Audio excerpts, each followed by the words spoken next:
Acho que eu vou colocar o microfone, porque meu marido ligou o ventilador, pode ser que dê alguma interferência, para vocês poderem me ouvir melhor. Vai que o som do ventilador resolve fazer parte.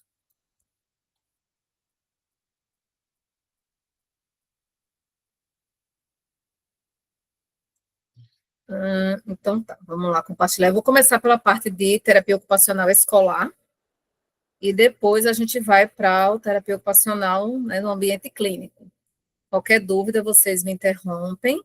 Se aparecer alguém pedindo para entrar e não conseguir entrar direto, já me avisa também, né? Porque tem aí mais gente para entrar. Acho que a mulherada deve estar na estrada, alguma coisa do tipo. Mas aí, vamos iniciando o nosso. Estão vendo certinho? Sim, aqui dá para ver bem. Sim, tá tudo certo. Tá. Então, vamos lá. Vamos pensar aqui na terapia ocupacional escolar. Então, assim, diferente do hospitalar, diferente das outras áreas de estágio que vocês estão executando, a terapia ocupacional no contexto escolar, ela é uma especialidade reconhecida. Tá? Então, assim, se tiver uma pós-graduação em terapia ocupacional no contexto escolar, no ambiente escolar, terapia ocupacional escolar, e você fizer essa pós-graduação, há uma grande possibilidade de você ter esse título reconhecido pelo CREFITO. E porque tem essa resolução que reconheceu como especialidade. Mas tem alguns pormenores. O que é que a gente tem que pensar? Primeira coisa, tem que pesquisar lá no site do COFITO, né, do Conselho Federal de Fisioterapia e Terapia Ocupacional, na aba de terapia ocupacional de especialidades, e buscar ali quais são as faculdades que oferecem essa especialidade, que é reconhecido pelo Conselho. Não adianta fazer qualquer pós-graduação. Né? Nós temos outras especializações, como a acupuntura, por exemplo, que essa eu já fiz, e não pode ser em qualquer lugar que ofereça aquela pós. E aí, qual que é a etapa? Você se encantou pela terapia ocupacional no ambiente escolar. E você quer trabalhar com isso. Tem campo para você tem os contatos, vai estar dando tudo certo. E aí você quer ser considerado pelo conselho um especialista, né? De fato, não um pós-graduado. Parece a mesma coisa, mas perante o Conselho Federal é diferente. Né? Imagine o médico que fez uma especialização em cirurgia cardíaca. Para ele poder dar entrada no conselho e pedir autorização para, de fato, ele começar a operar o coração das pessoas, ele vai ter que provar que fez essa pós numa faculdade que é reconhecida, ou seja, que o Conselho de Medicina avaliou todos os pré-requisitos, todas as disciplinas dessa pós, e valida que realmente ela é boa e ela traz conhecimento suficiente para que você possa ser reconhecido como especialista. Então, na terapia ocupacional é a mesma coisa. Então, tem que visualizar primeiro, pergunta, entre em contato com o CREFITO ou com o COFITO para saber quais as faculdades que oferecem esse curso de modo reconhecido. Depois que você termina a especialização, aí tem que aguardar, a cada 2 anos ocorre a prova de especialidades. E aí você tem que se inscrever na prova de especialidades do conselho e ser aprovado, obviamente, nessa prova, e junto a isso você envia a sua documentação da pós-graduação, e aí chega um outro certificado para você, um certificado que vem do conselho, registrando, e isso é registrado no livrinho também que a gente tem, que você é, de fato, um especialista, né, no contexto escolar. Então, desde 2018, é uma especialidade. E o que é que esse regulamento traz? Que a gente precisa entender que vamos interferir, né, positivamente com relação à educação. Então, as atividades que são necessárias para que aquele aluno aprenda, a participação dele naquele ambiente. Nós não vamos fazer o papel da psicopedagogia, jamais. Tá? Mas eu tenho que entender que atividades são aquelas que estão sendo desempenhadas, como que eu consigo modificar aquelas atividades para melhorar o processo de aprendizagem, como que eu ajudo aquele aluno a participar mais, de forma mais ativa, mais autônoma, mais independente do ambiente escolar. O brincar também, porque né, na própria aula de educação física, para eles é uma brincadeira, na educação infantil usa-se muito brincar no processo educativo.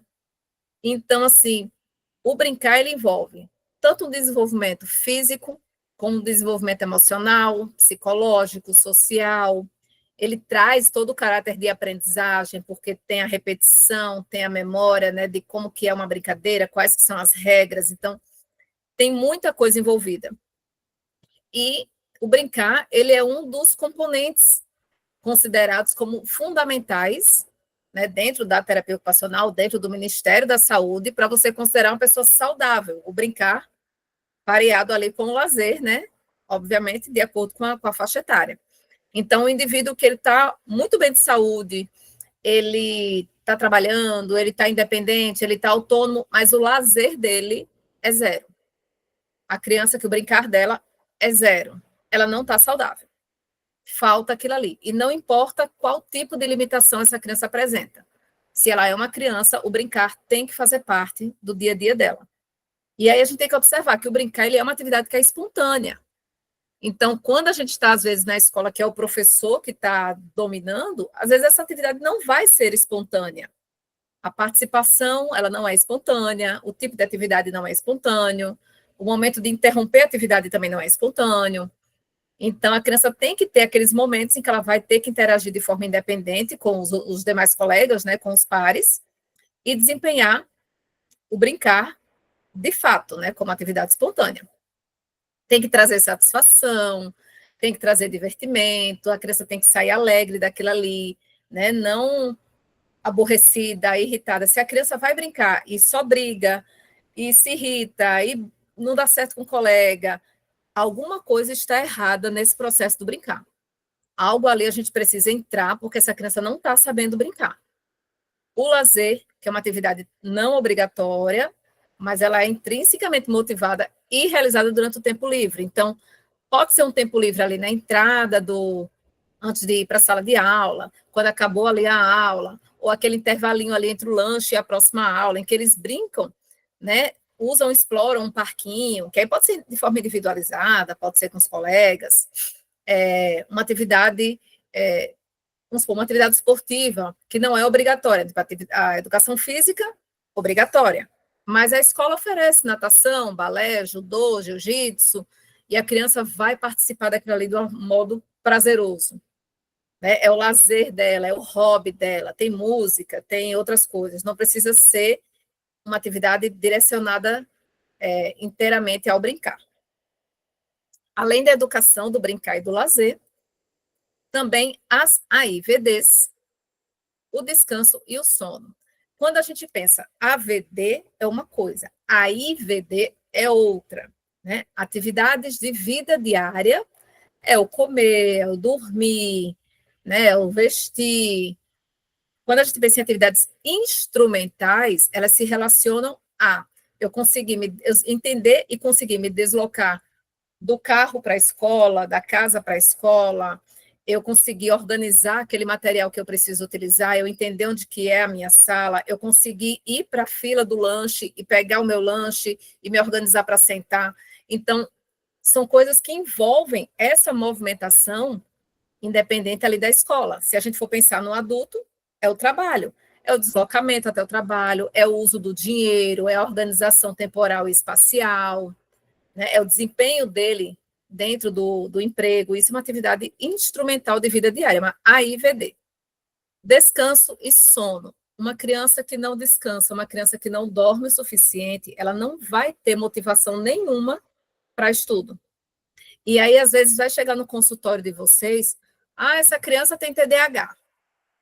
Essa criança tem retardo mental. Essa criança não aprende. Essa criança é autista. Quando você começa, você nunca vai chegar e dizer, não é autista. Não é TDAH. Não. Calma. Você vai avaliar. Existem testes de rastreio que você pode fazer com a sua observação da criança, perguntando para a família, perguntando na escola, né, aos professores. Então, assim, você está lá como um terapeuta ocupacional daquela unidade de ensino, tem lá a sua salinha, e aí chega uma prof e diz, olha, Joãozinho para quieto, Joãozinho não faz nada, Joãozinho só bagunça, tem que chamar os pais, esse menino é Todd. Aí briga com os colegas, tá irritado, qualquer coisa, o menino já joga o estojo.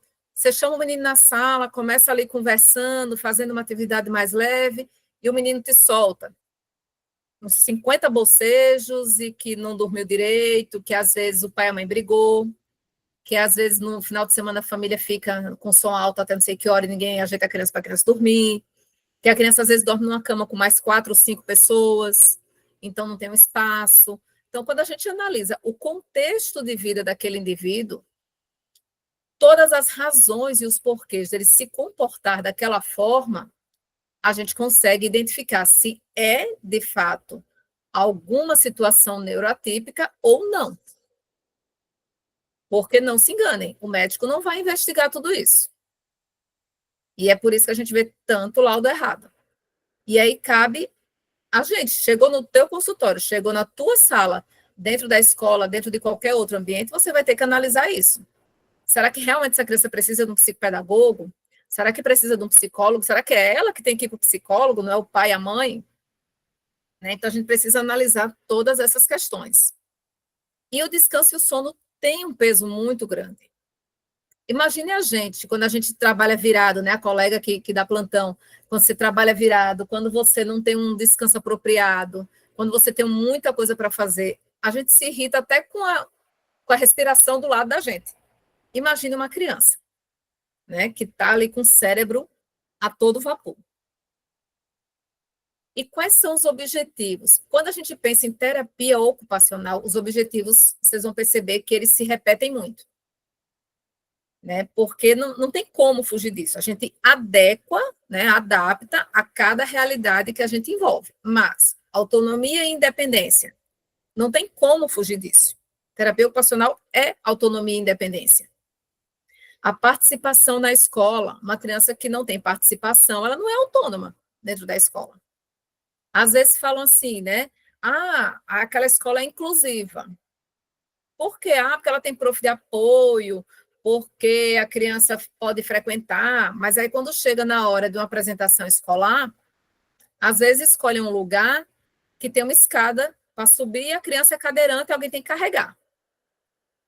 Ou a criança não vai participar daquela apresentação, vai participar só de uma outra com todo mundo, porque está todo mundo alinhado. Aquela que tem que dançar, que tem que girar, ela não vai.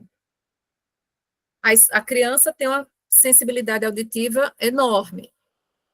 Ela não consegue ficar num lugar com som alto, mas a escola não se preocupa em conversar para que ou seja realizada a atividade numa salinha separada para aquela criança, a apresentação, ou que se peça que as pessoas não batam palma, que o som esteja um pouco mais baixo, que se disponibilizem talvez até fones de ouvido. Então, assim, se eu quero a participação real daquele aluno, eu preciso incluí-lo corretamente.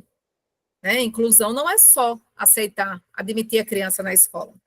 Quando eu tenho um terapeuta ocupacional escolar, quando eu tenho um psicopedagogo escolar, né? Quando eu tenho uma equipe mínima necessária, além do pedagógico puro, dentro de uma escola, eu estou já abrindo os olhos para a inclusão.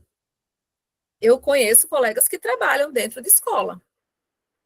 E não é diferente do atendimento clínico. Né? Você não vai estar fazendo, você não precisa fazer o atendimento ali semanal daquela criança, X minutos, dentro da sala, com um jogo. Não, você está organizando aquela escola para receber aquela criança. Trabalha um pouquinho diferente. Desenvolvendo habilidades. Né? Então, a gente precisa ajudar. A criança não está aprendendo. A escola, às vezes, não consegue ter uma conexão com a equipe terapêutica lá fora, mas tem um terapeuta ocupacional dentro da escola que ele vai estar favorecendo essa organização de material, ajudando na participação dessa família, para poder ajudar mais essa criança. Pode até, sim, em alguns casos, retirar a criança um pouquinho da sala, porque ela precisa fazer alguma avaliação específica para ver se precisa encaminhar para mais algum tipo de especialista. Então, isso o terapeuta ocupacional escolar precisa fazer. Dentro da APAE, a gente acaba fazendo um trabalho um pouco diferente. Né? A professora Eliane já foi minha aluna também, e ela via que eu fazia uma briga que eu não concordava que o estágio de terapia ocupacional escolar fosse dentro de uma APAE. Porque o terapeuta ocupacional, quando ele é contratado para trabalhar numa APAE, ele não integra a parte pedagógica. Ele vai integrar a parte clínica.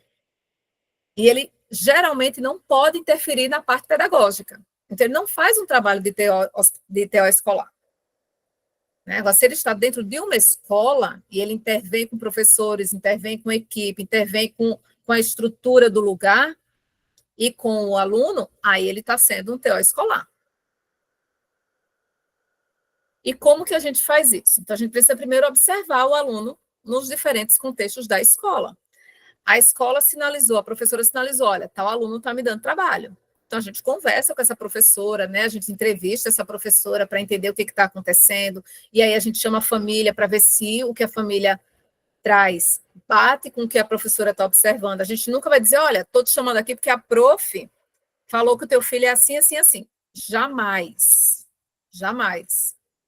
A gente vai chamar porque diz, olha, agora eu estou desenvolvendo um trabalho aqui, né? E aí estamos conversando com a maioria dos pais. Eu gostaria de fazer algumas perguntas sobre o teu filho em casa, para a gente poder melhorar, né, o desempenho dele aqui na escola. E nisso a família se sente segura e começa a soltar.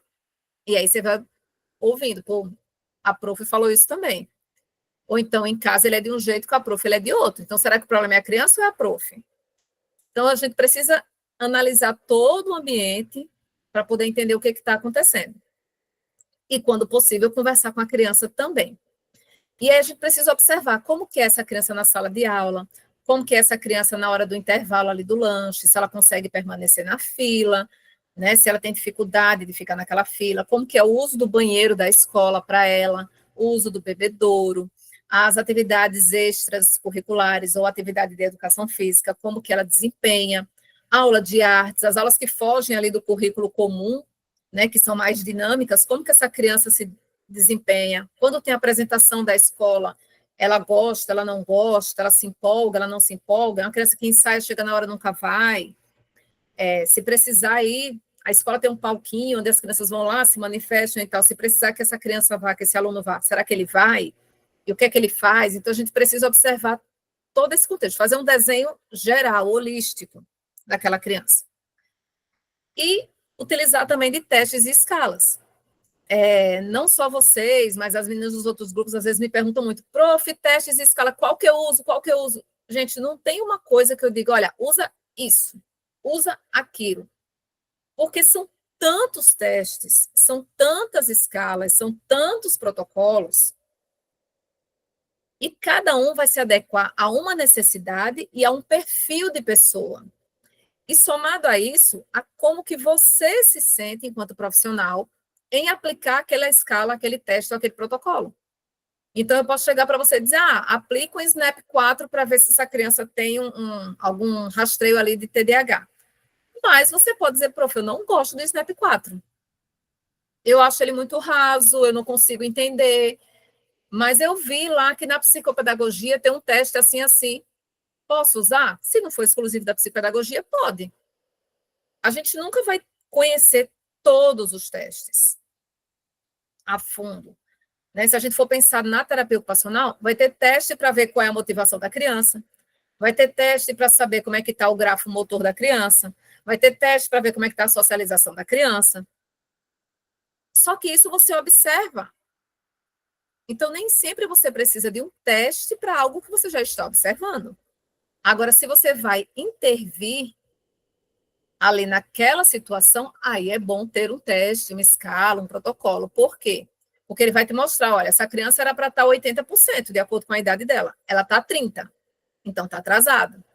Então, vamos mexer, vamos trabalhar, porque daqui a 6 meses eu vou aplicar de novo.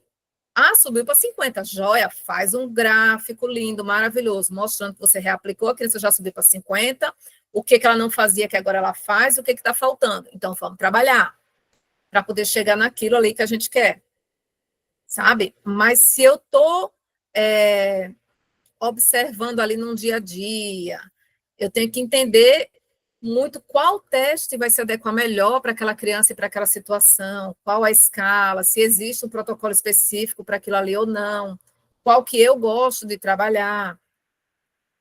Então, fica muito difícil a gente indicar, né, algo ali muito específico, que a pessoa talvez não goste, né? Então, assim, é uma construção que vai se fazendo aos poucos, e vocês recebem muita informação nessa época da faculdade, né? E quando vocês caem no mercado de trabalho, se a pessoa diz, não, a gente conheceu 50 testes e escalas, tá, mas aí quando você cai no mercado de trabalho, vamos ver que área que você vai cair.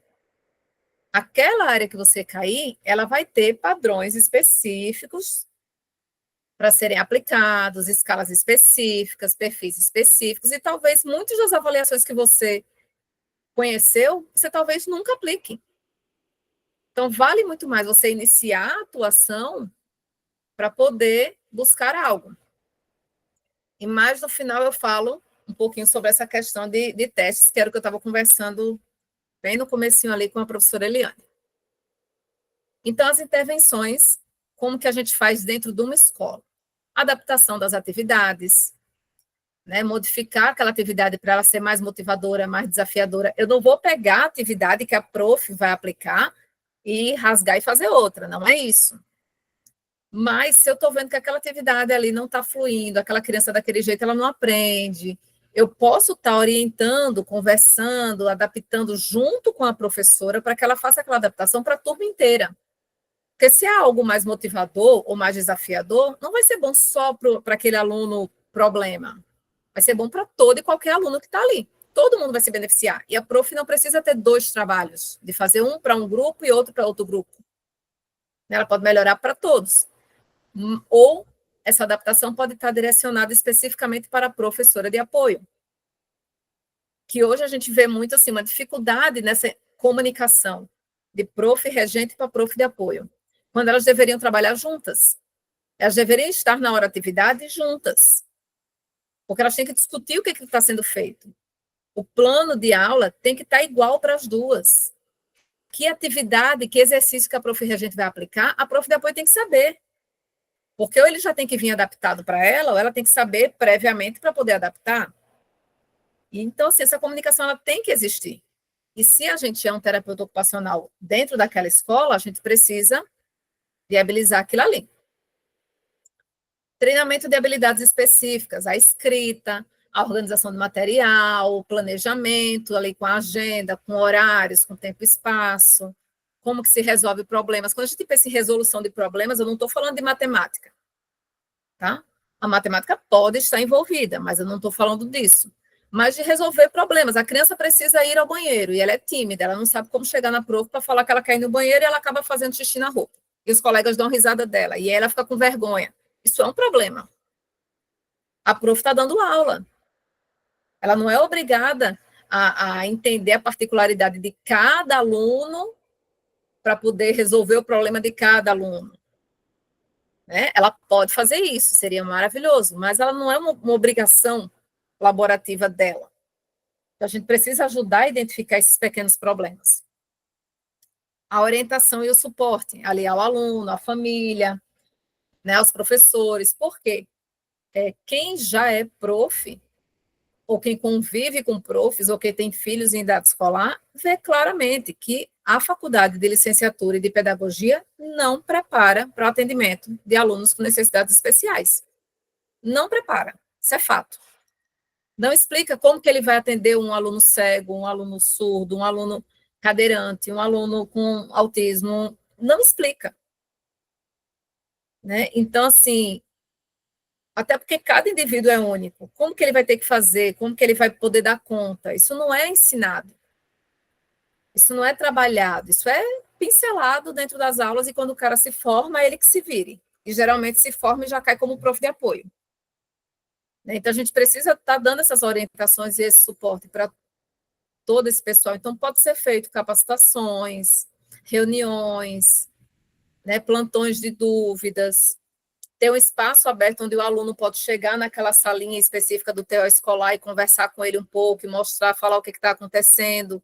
A gente não vai fazer o papel do psicólogo, mas a gente vai escutar também, porque a saúde mental é uma das nossas áreas de abordagem. A gente precisa que essa criança, né, esse aluno esteja com a saúde mental dele em dia. As intervenções sensoriais. Tem criança que ela não tem autismo, ela não tem TDAH, mas ela tem um transtorno de processamento sensorial que faz com que ela tenha uma hipo ou uma hiperresposta, e às vezes essa hipo ou essa hiperresposta é confundida com o TDAH ou com o autismo, porque ela acaba se desconectando ali do que tem que ser feito, ou ela acaba tendo um comportamento inadequado, né, diante do ambiente ali. Então, isso precisa ser observado também. E mais para frente eu vou mostrar para vocês. Se não tiver lá nas fotos, eu vou explicar algumas questões de intervenção sensorial que podem ser feitas. A equipe multi. Ninguém faz nada sozinho. Isso é fato. Então, assim, a equipe que atende aquela criança, se ela vai no psicólogo, no fono, no psicopedagogo, se tem um psicopedagogo na escola, a gente precisa estar conversando. Vai conversar com os professores, muito, muito, muito importante a gente ter uma conexão com o professor de educação física e com o professor de artes. Principalmente, porque são momentos de alta expressão da criança e que a gente consegue ajudar bastante no desenvolvimento dela dentro da sala de aula, se a gente consegue melhorar o desempenho artístico e o desempenho de educação física. E a família tem que estar sempre junto. Às vezes tem famílias que recebem tanta mensagem da escola de que aquela criança é um aluno problema, que a família às vezes não quer nem pisar na escola. Às vezes manda só o carro ir buscar a criança, manda a van ir buscar a criança, porque ela não quer nem pisar lá, porque não aguenta mais ouvir a reclamação. Então, assim, ao invés da gente só levar a reclamação, não, vamos tentar entender o que está acontecendo. Por que houve uma reclamação e a família não conseguiu resolver? Como que é esse ambiente doméstico? Como que a gente consegue ajudar e orientar essa família? Mostrar para essa família que a escola é amiga dela, não é uma vilã. Então, a gente precisa trabalhar em equipe, sempre. E as adaptações e modificações nesse ambiente? A gente pode adaptar mobília e material. Então, a adaptação pode ser em mesas, em cadeiras, no material escolar. Então, o que acontece quando a gente pensa nessa mobília e materiais? Às vezes a gente precisa colocar algum tapetinho, porque a cadeira escorrega. Às vezes precisa fazer um plano inclinado na mesa, porque a criança se distrai muito no que ela baixa a cabeça e levanta para escrever, ela já se perde. Ou ela tem alguma questão visual que ela precisa aproximar mais. Então, em vez de ela ficar com a cabeça enfiada na mesa, a mesa que vem mais próximo a ela. Os materiais, às vezes um lápis mais grosso, ou um giz de cera no lugar de um lápis de cor, um apontador que seja mais fácil de segurar para usar. Então, a gente precisa estar de olho nessa mobília, nesses materiais. A organização desse ambiente, que precisa promover segurança, acessibilidade. Então, mesmo que não tenha um aluno cadeirante, mas a porta tem que ser larga o suficiente, porque se chegar um aluno cadeirante, ele tem que entrar. Mesmo que não tenha um aluno com deficiência visual, mas a gente precisa saber, se chegar um aluno com deficiência visual e esse aluno sabe braille, como que a gente vai conseguir o material em braille? Como que a gente vai colocar os avisos em braille para ele? Tem uma baixa visão, a gente precisa ter um caderno, com uma pauta mais larga, precisa ter uma lupa. O que a gente vai precisar fazer ali? A criança tem uma paralisia cerebral, então ela tem uma hipotonia, ou até uma criança com síndrome de Down, Alguns autistas também têm uma certa hipotonia, e aí vão escreve tão levinho. Tem lápis, lápis 6B, 8B, aqueles lápis de marceneiro, que qualquer risquinho ele já marca.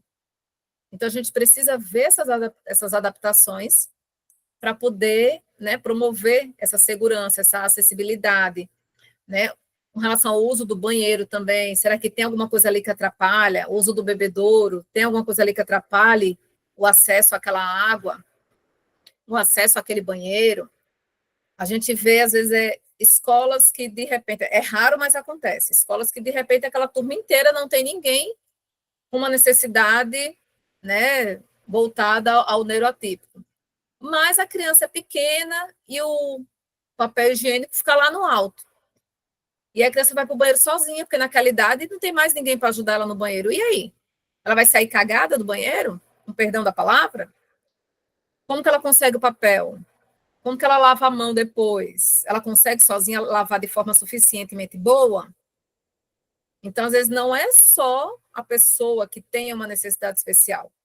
É todo e qualquer aluno que faz parte da escola.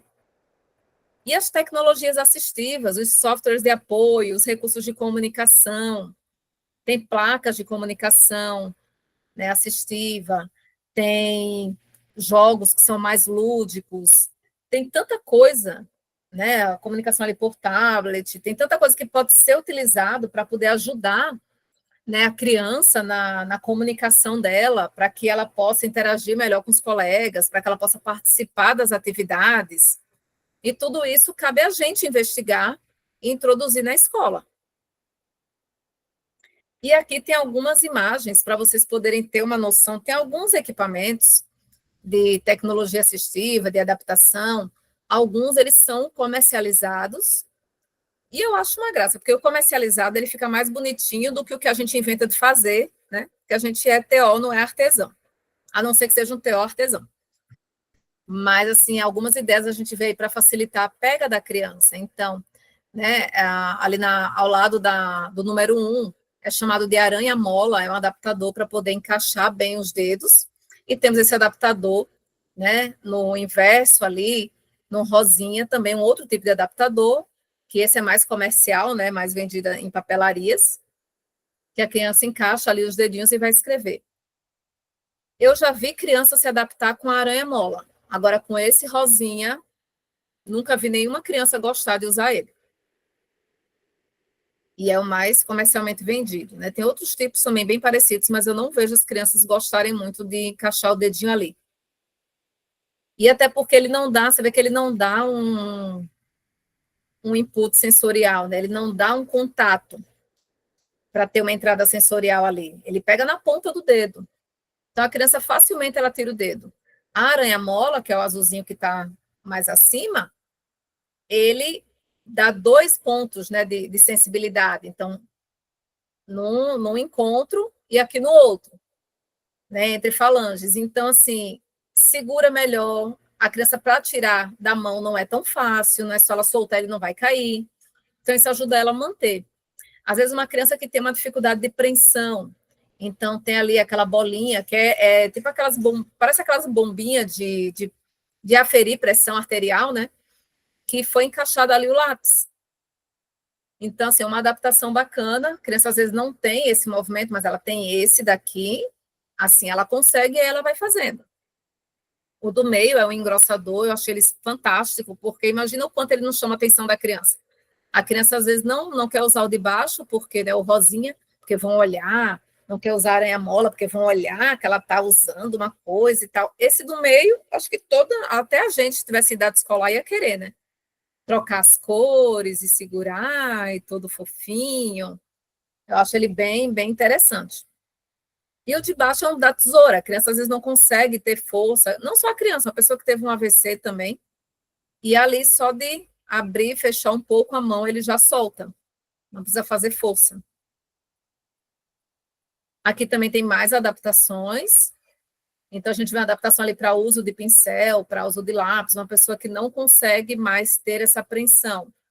Então, alguém que tem uma hipotonia mais severa, né, em extremidade distal de membro superior, ou que ela perdeu realmente aquele movimento, às vezes tem...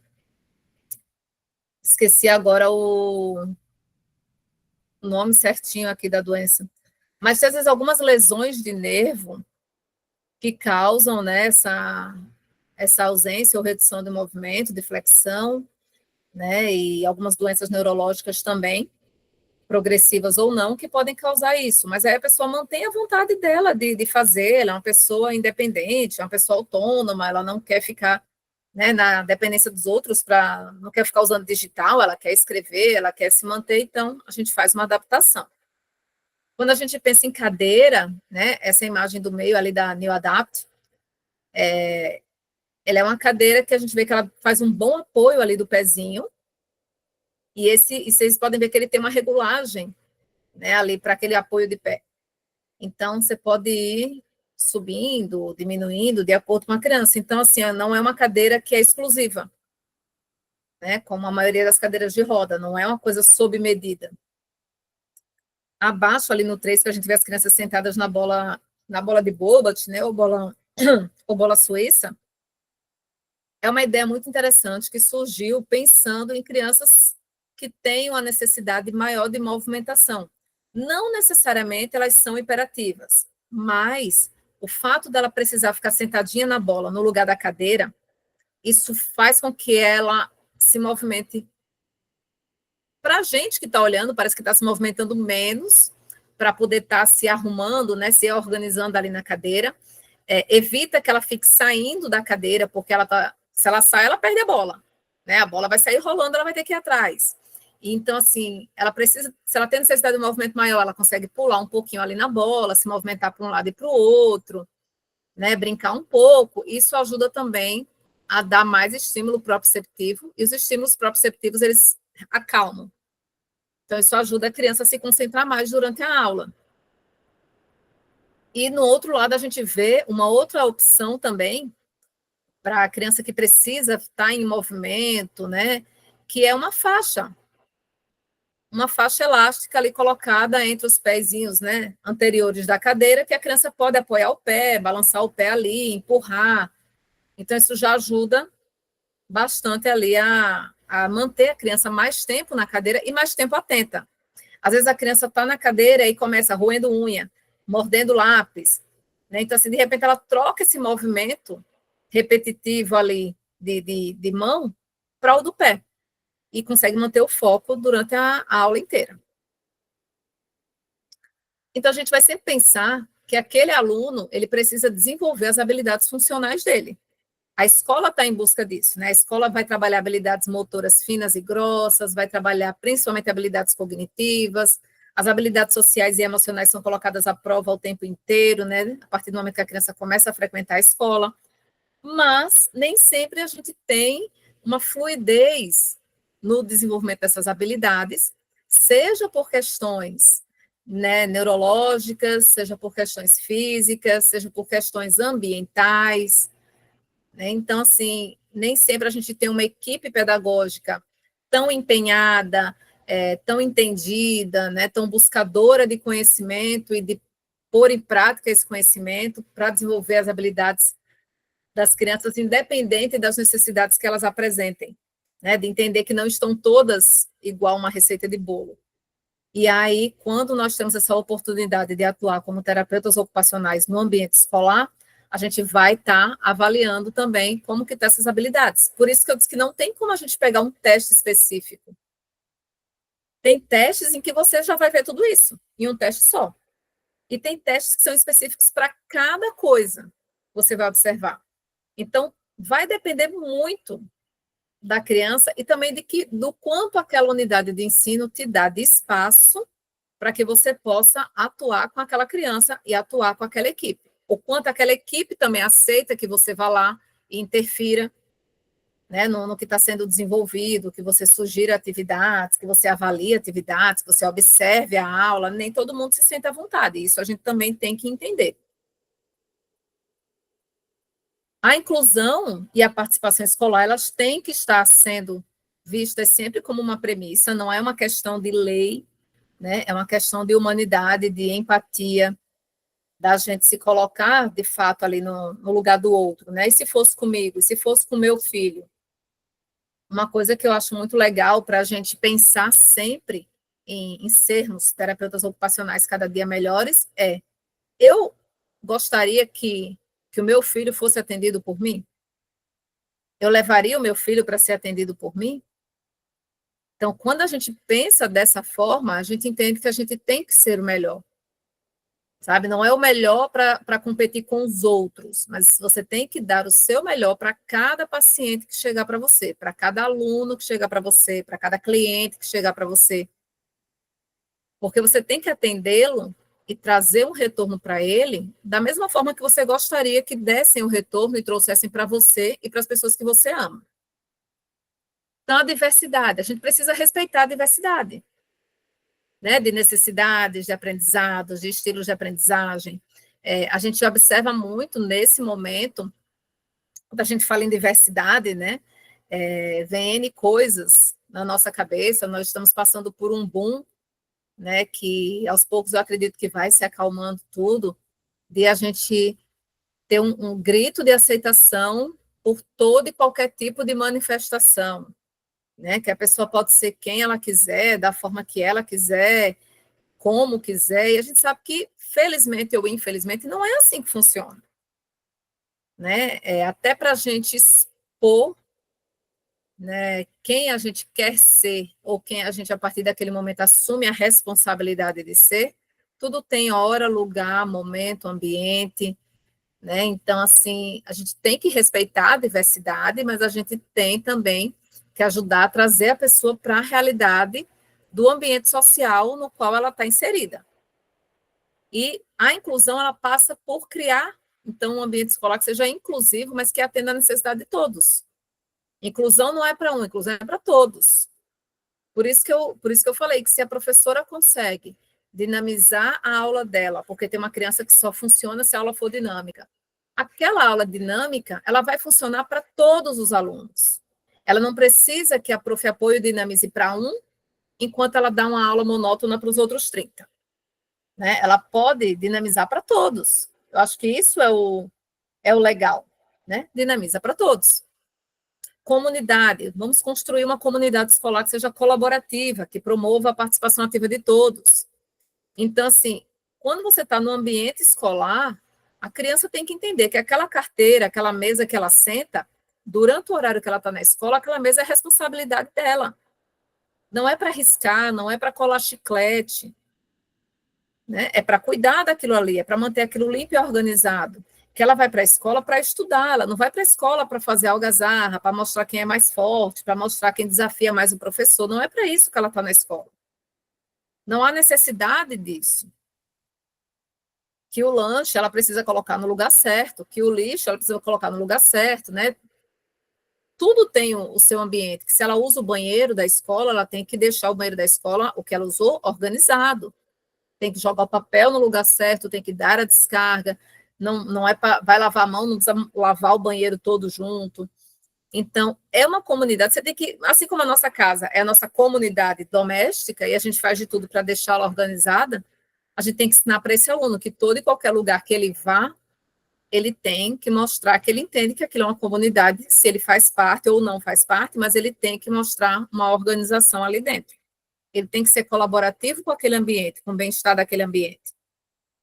Acessibilidade física, pedagógica e comunicacional precisa existir para todos os alunos. Quando a gente busca relatos de autistas adultos nível 2, nível 3, a gente vê, assim, relatos deprimentes e assustadores do quanto que eles sofreram no ambiente escolar. Um ambiente escolar sem preparo nenhum, um ambiente escolar que se viu como se aqueles alunos tivessem sido enfiados goela abaixo, e que muitas das cidades não tinham a equipe técnica mínima de reabilitação para poder intervir e ajudar aquela escola. Nosso trabalho não acaba quando aquele aluno termina, né, o terceirão lá do ensino médio. Existe uma transição para a vida adulta. Aquela pessoa está saindo do ensino médio, ela vai fazer uma faculdade, ela vai fazer um curso técnico, ela vai trabalhar. O que ela vai fazer a partir dali? Né? Então, assim, o terapeuta ocupacional escolar, ele vai preparar esse aluno para essa transição. Ele vai ajudar ali, vamos ajudar aquele aluno a montar um cronograma de estudo, se ele quer fazer um vestibular, ajudar ele a pesquisar quais as faculdades que ele gostaria de ingressar, como que é o processo seletivo daquelas faculdades, quando que ele vai se inscrever, como que aquilo vai ser feito. Não, ele quer trabalhar. Tudo bem, então vamos ver que tipo de função você gostaria de desempenhar, como que a gente faz para se inscrever naquilo ali, né? Já tem carteira de trabalho, como que tira a carteira de trabalho. Então, a gente vai ajudando eles a encontrar os caminhos para que eles sigam, né? Porque eu quero independência e autonomia, então eu preciso ajudar essa base. Ela não acaba no terceirão. A gente está sempre ali à disposição daquele aluno. Sempre deixo ali no finalzinho para a gente lembrar, né, que nossos relatórios precisam ter uma fundamentação baseada em estudos científicos. Então, é Cielo, é Google Acadêmico, é revista científica, é a revista da UFSCar, é Revista Brasileira de Terapia Ocupacional, enfim. A gente precisa buscar né? Um estudo científico que baseia aquilo que a gente está fazendo. Lá na PAI, vocês vão pegar, às vezes pode ter momentos em que vocês vão nas mini salas de aula que tem lá acompanhar ou intervir, e vai ter momentos que vocês vão tirar o aluno da sala de aula e vão fazer um atendimento individualizado. E aí, às vezes, gera uma confusão na cabeça da gente. Prof, mas eu estou fazendo clínico? Não estou fazendo escolar? A questão é o olhar que você está tendo. Porque se a criança chegar para mim numa clínica, eu vou estar sempre pensando no desempenho dela de forma generalizada, incluindo a escola, mas eu não estou me aprofundando em nenhuma área. Eu estou vendo aquilo de uma forma geral. Se eu estou dentro do ambiente escolar, eu posso até desempenhar a mesma atividade com ele, o mesmo objetivo com ele, mas o meu foco é no desempenho escolar. É na participação dele dentro daquela escola. É na forma como ele se comunica com professores, equipe e demais colegas. Então, tudo que eu fizer, o meu objetivo central está voltado para a escola. A gente pode planejar adaptações e intervenções. Como o tempo é muito curtinho, não dá para a gente adaptar, mas dá para a gente avaliar. Algumas adaptações as meninas dos estágios anteriores deixaram lá, então, assim, dá para verificar como que estão essas adaptações. Ainda estão funcionando, não estão mais funcionando, tem algo que a gente consiga fazer ali rapidinho, não tem? Tudo bem, não tem, mas vamos pesquisar o que poderia ser feito. Ah, teve um estudo em tal lugar que fez assim, assim, assado. Beleza.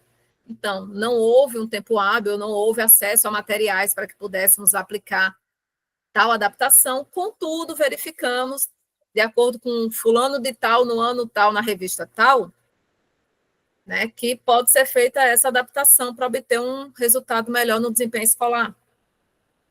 Sabe? Nem sempre a gente consegue colocar em prática, mas mostrar para a universidade que vocês, ainda que não consigam colocar tudo em prática, mas que vocês sabem o que vocês estão pensando, vocês sabem o que vocês são capazes de fazer, tá? E podem produzir recursos terapêuticos também. Igualmente, como vocês não vão ter esse tempo, vai ser muito rápido, se tiver algum recurso que vocês queiram levar, algo que vocês acham que precisa estar, né, que é mais confortável para vocês utilizarem dentro de atuação, podem levar. Lá tem bastante material. Quando eu estava levando as meninas para o estágio, eles deram um aval para a gente comprar uma quantidade legal de material, então eu comprei bastante coisa, e as meninas também deixaram uns recursos bem bacanas lá. Deixa eu fechar esse daqui. Como estão aí, os meninos? Entenderam tudo? E ninguém tem dúvida, ninguém questiona nada. Show! Pronto, tá Oi, show. prof. Não. A gente está escutando e anotando. Esse povo entende de tudo. Como diz a Eliane, depois vem as perguntas, mas não tem problema não. Eliane sabe que pode vir um milhão de perguntas, eu vou respondendo. Sim, depois Eu vou entra em respondendo. desespero e daí a gente começa a incomodar, prof. Mas não tem problema, assim, eu acho que o legal é exatamente esse, tipo, vocês têm que entrar no desespero mesmo e falar, porque o que acontece? Se vocês não falam o que está acontecendo, né, não questionam, não pegam, sabe, deu uma dúvida, estou com vergonha de perguntar para a prof. Não tem que ter vergonha, sabe? Às vezes não quer perguntar no grupo, pergunta no privado.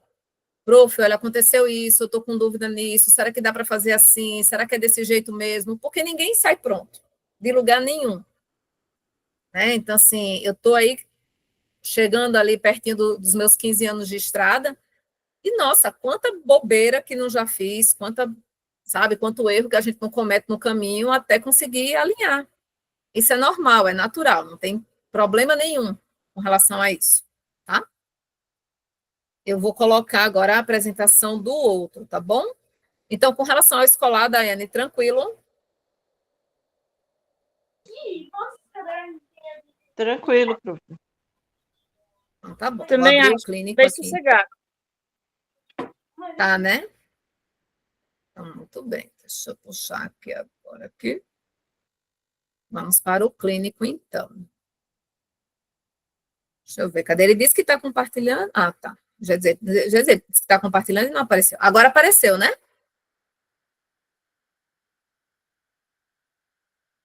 Eliane. Sim. Apareceu Apareceu, terapia né? ocupacional e atendimento clínico. Isso aí, Pronto. apareceu. Aê, isso mesmo. Então, vamos lá. Né? Então, deixa eu colocar aqui para apresentação, para ele ficar bonitinho. Se parar de aparecer, vocês me avisem, porque da outra vez teve uma hora que ele parou de aparecer, eu tive que mexer. Tá, então vamos lá para o atendimento clínico. Então, os objetivos que a gente tem. Ops, deixa eu só tirar isso daqui do meio. A gente precisa restaurar a independência funcional. Quando eu penso em independência funcional, é independência e autonomia, porque a pessoa precisa ter funcionalidade. Né? A funcionalidade não está restrita a movimento físico. A pessoa pode ter um corpinho perfeito, maravilhoso, e pode estar num processo depressivo grave e estar em cima de uma cama. E não conseguir levantar nem para tomar banho. Então, não está funcional. Precisa que alguém vá lá e dê um banho nela. E o corpo dela está perfeito. Né? Então, a gente precisa restaurar a independência funcional, seja lá qual for a base dela, né, que está tirando essa independência. A gente precisa promover toda e qualquer adaptação que seja necessária, seja no ambiente domiciliar, seja no ambiente laborativo, seja na escola, porque o atendimento é clínico, você chegou no teu consultório. E vamos focar na qualidade de vida. Às vezes a gente pensa assim, nossa, mas esse paciente precisava fazer tal coisa com ele. Tá, mas às vezes essa tal coisa não é o que ele quer.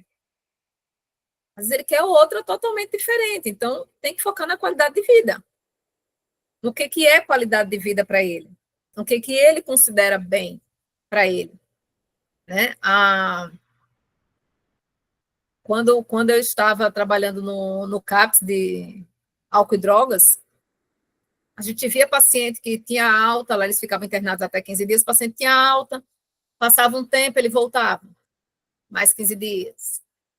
Passava um tempo, ele voltava, mais 15 dias. E às vezes eles diziam para, assim, sabe, Theo, eu fico com vergonha, eu tenho vergonha porque eu volto, você está aqui, você trabalhou tanto para eu não estar aqui de novo.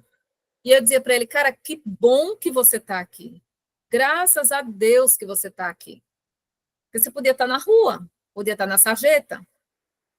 Graças a Deus que você teve coragem de pedir ajuda novamente.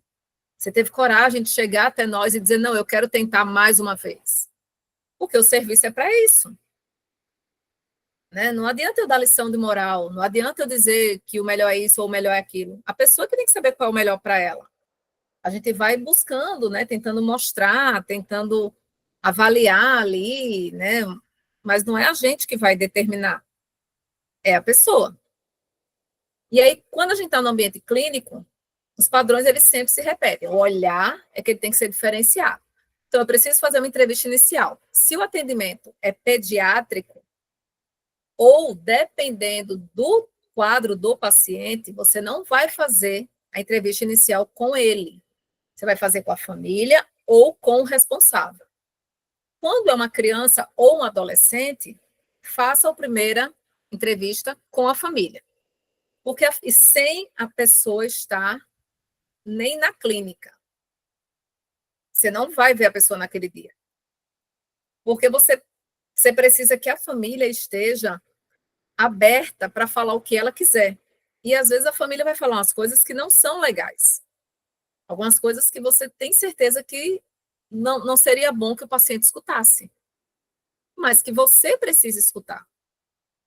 Então, é muito importante que você faça esse primeiro contato com a família ou com o responsável. E já avisa, não me traz a criança, não me traz o adolescente. E aí explica para a pessoa, olha, não, porque eu preciso que você esteja aberto para falar o que você quiser. Eu quero que você jogue tudo. Sabe? Às vezes a pessoa quer dizer que está insatisfeita com aquele paciente, quer dizer que tem raiva daquele paciente, quer dizer que sofre pela existência daquele paciente que a gente escuta, que bate no paciente, que não entende o porquê que aquele paciente veio para o mundo. A gente escuta coisas absurdas. E se a gente permitir que o paciente vá, às vezes essa pessoa vai falar na frente do paciente e vai dizer, não, Ele não entende. Mas ninguém sabe o quanto que o outro entende ou não entende nada. A gente não sabe. A gente jamais pode julgar o que vai dentro do outro. A gente não está com o cérebro do outro. A gente não sabe. Então, vai só o cuidador ou o familiar. No segundo momento, aí você vai conversar só com aquele paciente. Para você, sem trazer, não, porque sua mãe falou isso. Não. Vai conversar com o paciente para entender o que é que o paciente quer.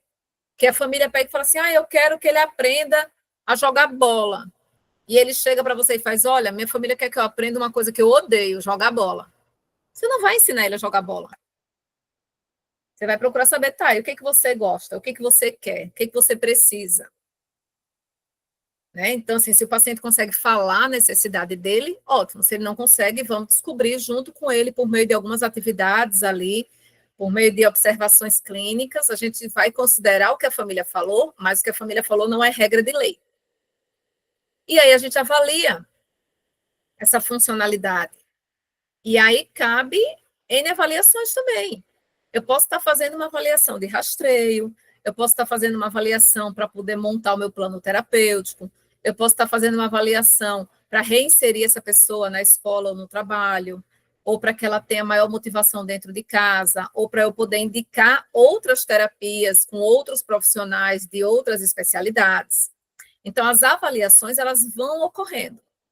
Uma coisa, quando você está dentro do atendimento clínico, que é primordial, e aí não tem para onde a gente fugir, quando você pega o objetivo principal, né, a queixa principal, o objetivo principal que você precisa trabalhar, você vai precisar, sim, caçar uma escala ou um teste ou um protocolo que você se sinta confortável em aplicar, porque se você não se sentir confortável, você não vai conseguir entender como aquele protocolo funciona, e você vai precisar aplicar ele com esse paciente para que você possa mensurar os ganhos.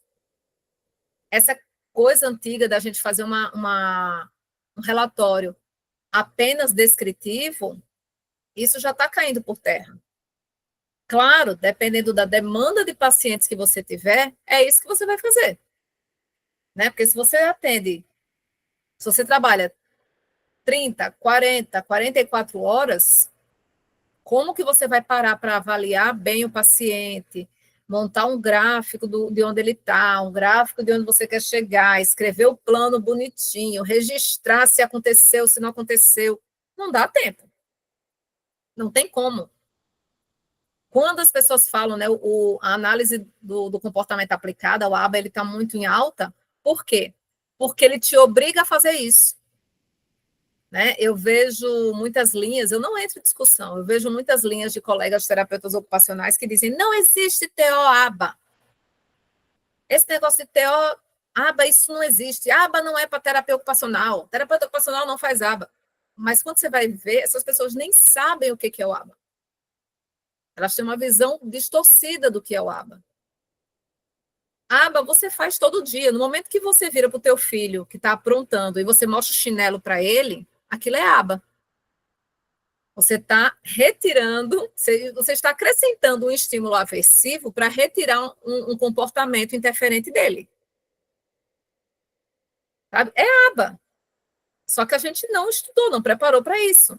E aí, tipo, quando a gente vê, nossa, fulana bate no filho e não resolve. Está faltando ABA ali.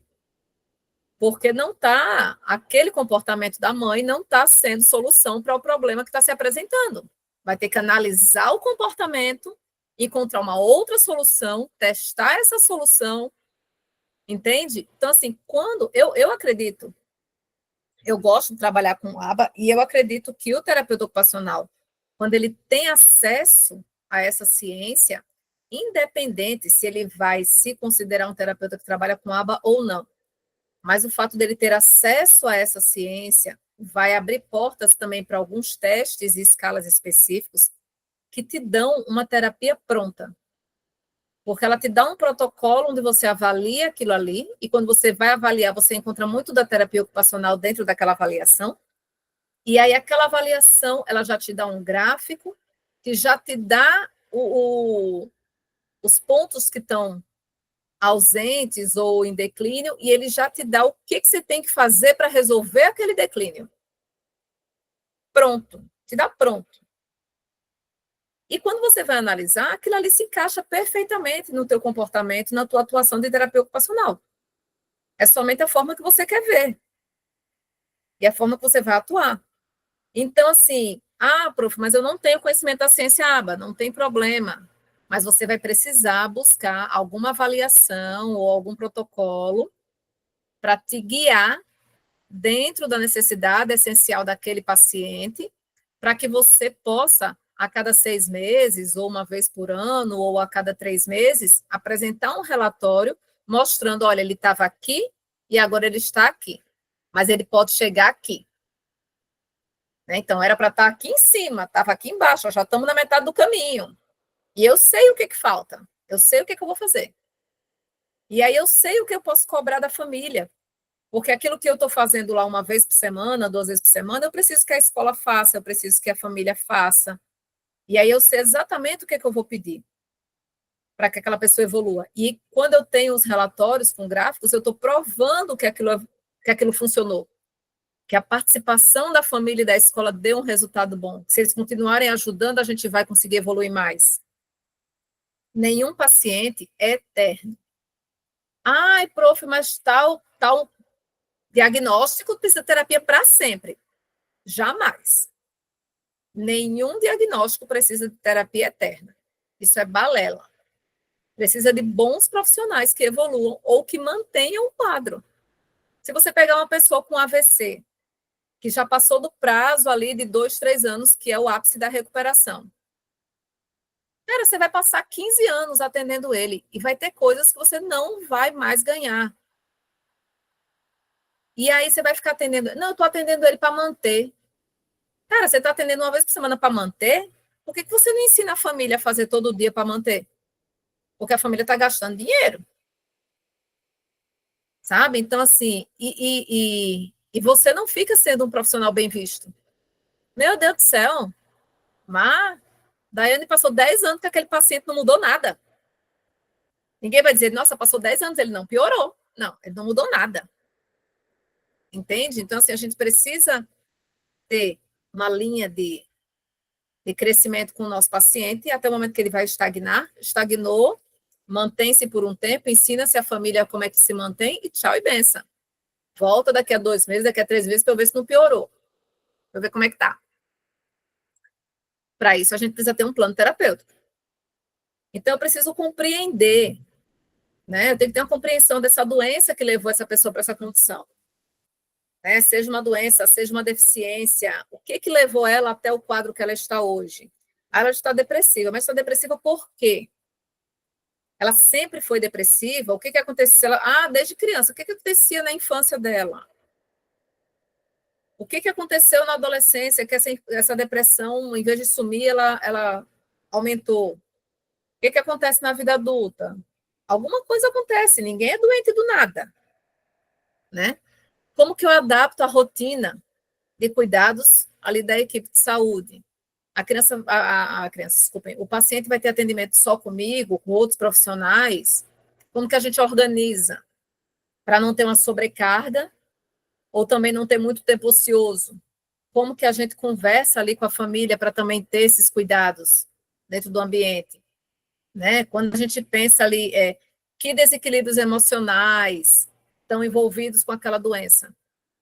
Imagine uma pessoa que passou por um processo de... Uma mulher que passou por super vaidosa, que passa por um processo de câncer de mama. A autoestima dela está baixa. Cara, não é só autoestima. Ela está num desequilíbrio emocional, que pode virar um desequilíbrio psicológico, que pode virar um desequilíbrio psiquiátrico, se ela não tiver uma boa base, um bom suporte, um bom apoio. Então, a gente precisa fazer parte disso também.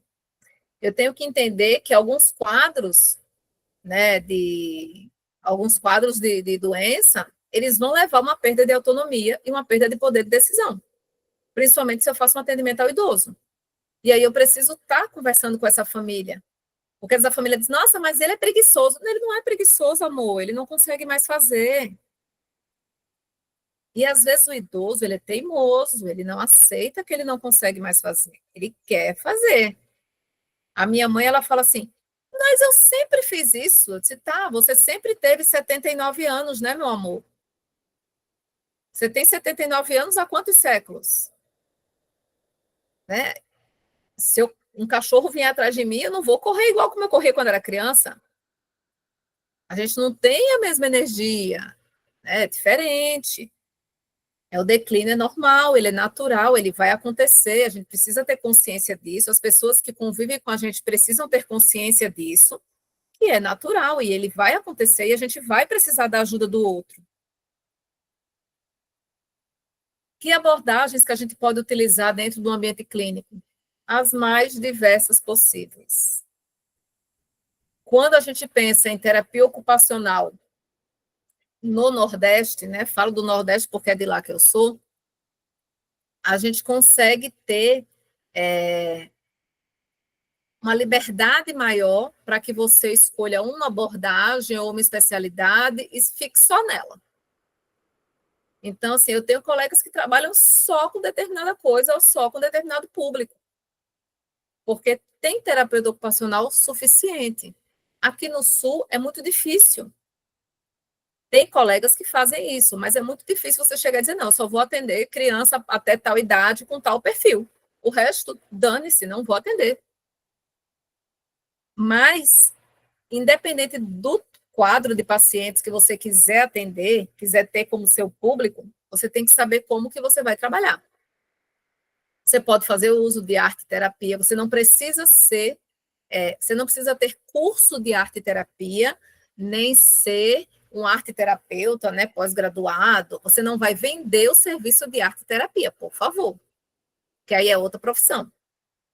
Você não vai vender um serviço de musicoterapia, é outra profissão, mas você pode usar a música dentro da sua sala. Você pode usar a arte dentro da sua sala. Então, isso a gente tem que entender. Eu posso usar abordagens. Eu não preciso ser um aplicador ABA, mas eu posso usar a ciência ABA.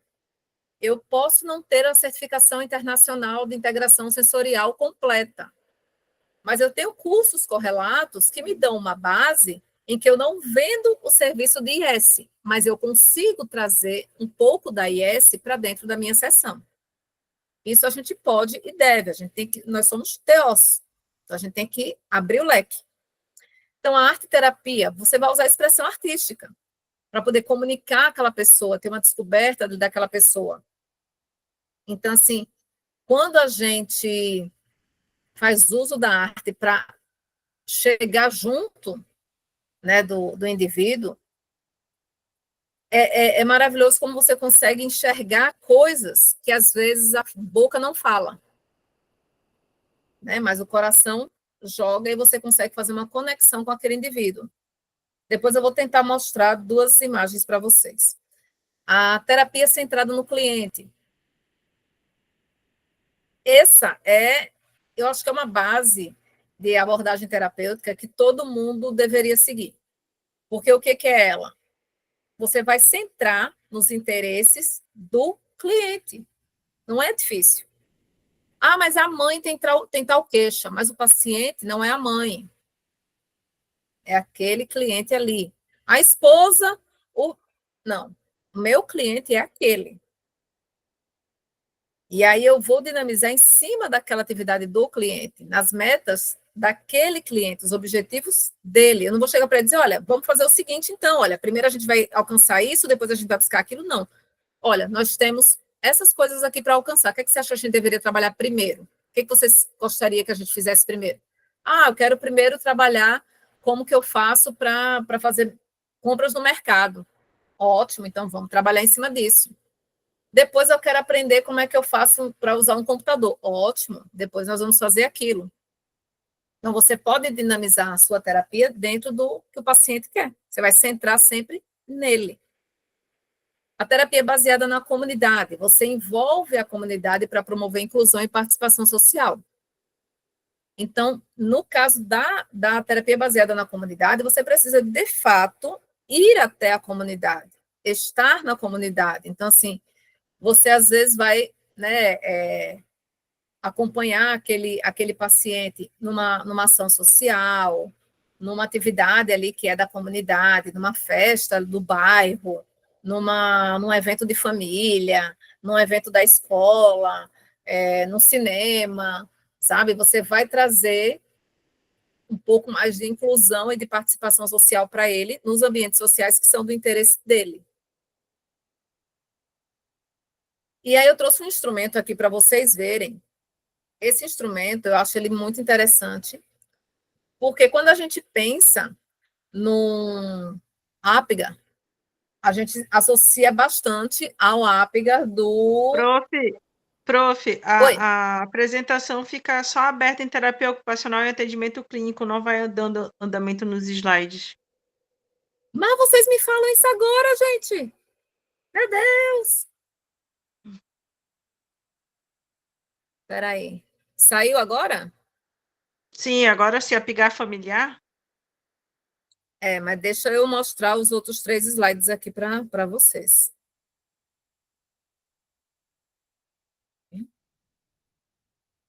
Ó, esse aqui é relacionado aos objetivos, né, como eu estava colocando ali para vocês, tá, do que precisa ser feito. Ó, aqui ele mudou, da entrevista inicial, né, da avaliação e do plano terapêutico. Esse vocês estão conseguindo visualizar certinho. Sim, agora tá, prof. Mas olha só, igual da outra vez, ele fez uma safadezinha assim também. Eu achei que era assim Agora mesmo, aqui por isso também. não falei nada. Não, gente, tem slide. Tem slide. Meu Deus do céu. Fico doida aí. Mas isso aconteceu também no outro. Quando estava dando a outra capacitação, também isso aconteceu. Chegou um momento que ele começou a não passar.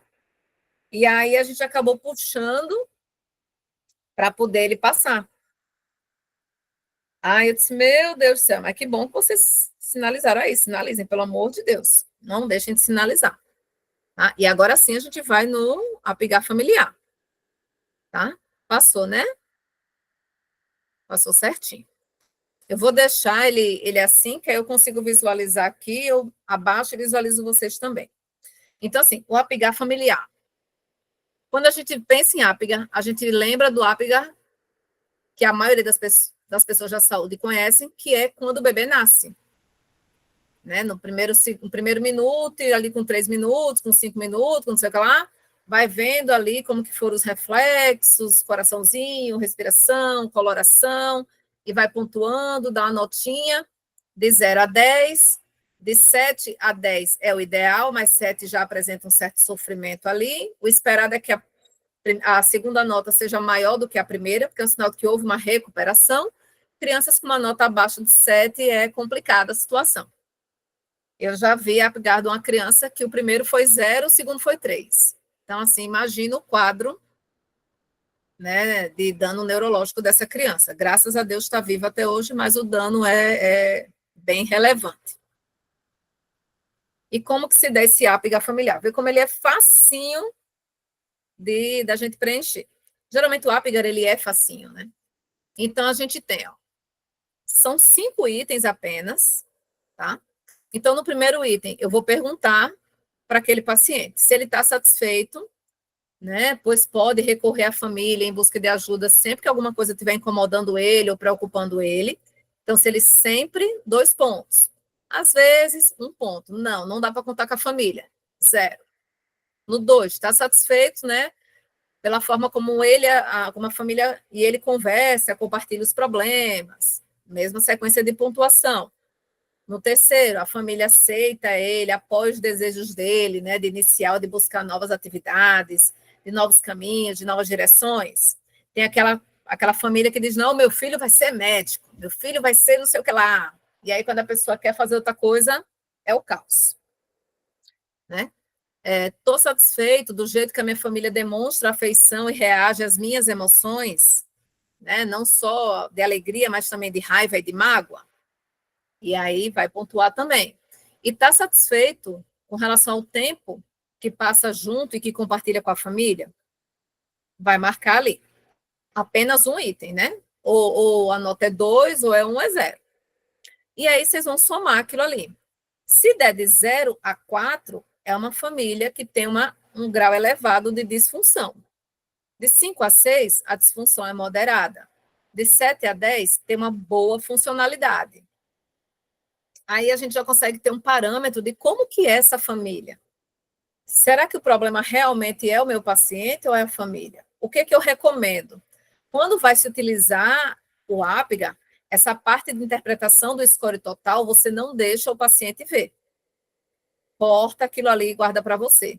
Porque, às vezes, o paciente pode ter um dano psiquiátrico, né? Ele pode ter alguma psicopatia, né? Uma esquizofrenia, ou pode ter pode ser narcisista, né? Ele pode ter algum comportamento ali disfuncional e sabendo do score total embaixo, ele pode responder porque ele quer jogar a culpa na família. Né? Então, é interessante. Se quiser, pode até retirar as notas ali, para ele nem saber que nota que é. Pede só para ele marcar. E não dá resposta nenhuma sobre esse teste agora. Fala que você só precisa saber para entender melhor e pronto. E coloca isso depois no teu relatório dentro do que você observar. Tá? Acho que nisso a gente consegue ter uma compreensão melhor de como que é essa família. E aí vamos às técnicas, né, e atividades que são utilizadas na terapia ocupacional, pensando um pouco aqui na reabilitação física. Lá no clínico, né, que vocês vão fazer lá junto comigo, dentro do posto de saúde, a gente vai observar bastante questão voltada a autismo. Há situações que dizem que é autismo e você fica meio, hã? Sabe? Casos de TOD que você fica caçando TOD. E aí você vê uma certa disfunção que nem sempre é familiar, ela é social. E ela acaba adoecendo aquelas pessoas ou aquelas famílias. Mas vamos pensar um pouco aqui, né, na reabilitação física, porque senão vocês vão ter só uma visão do que vai pôr a mão, mas tem que ter uma visão também daquilo que a gente não põe a mão, porque chega esse tipo de paciente para vocês depois, quando estiverem, né, na prática, e alguns casos, assim, vocês vão observar lá no hospital. Então, o incentivo à realização e participação dos cuidados de higiene e alimentação. O paciente, esteja ele internado ou não internado, eu tenho que saber se essa família, né, ou se esse cuidador principal, se ele está incentivando que essa pessoa tenha um autocuidado, que ela tenha uma independência nas AVDs. Se ela teve um AVC ou teve algum declínio cognitivo que compromete parte motora, eu tenho que trabalhar para prevenir o aparecimento de deformidades.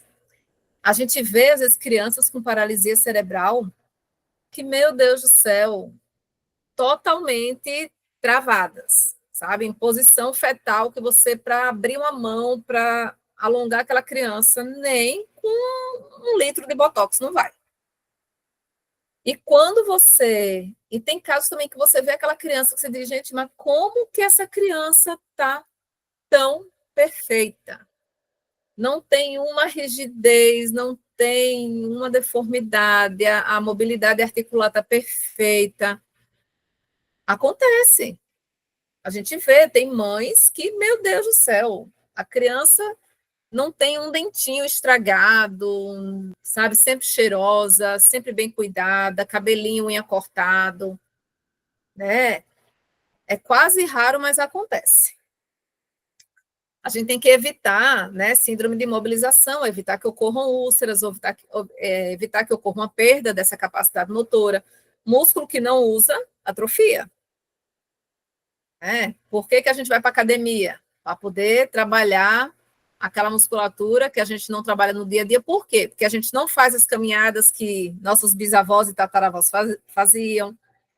A gente não vai mais para o rio lavar roupa, né? A gente não tem que catar a lenha todos os dias, porque senão não tem luz, não tem fogo, não tem isso, não tem aquilo. Então, assim, a gente em prol de uma praticidade, em prol da modernidade, a gente acabou reduzindo a movimentação de muitos grupos musculares, e aí depois a gente quer gastar dinheiro para compensar lá na academia, para correr atrás de prejuízo. A gente precisa facilitar a manutenção e a comunicação, né, principalmente com idosos, permitindo que eles fiquem orientados no tempo e espaço.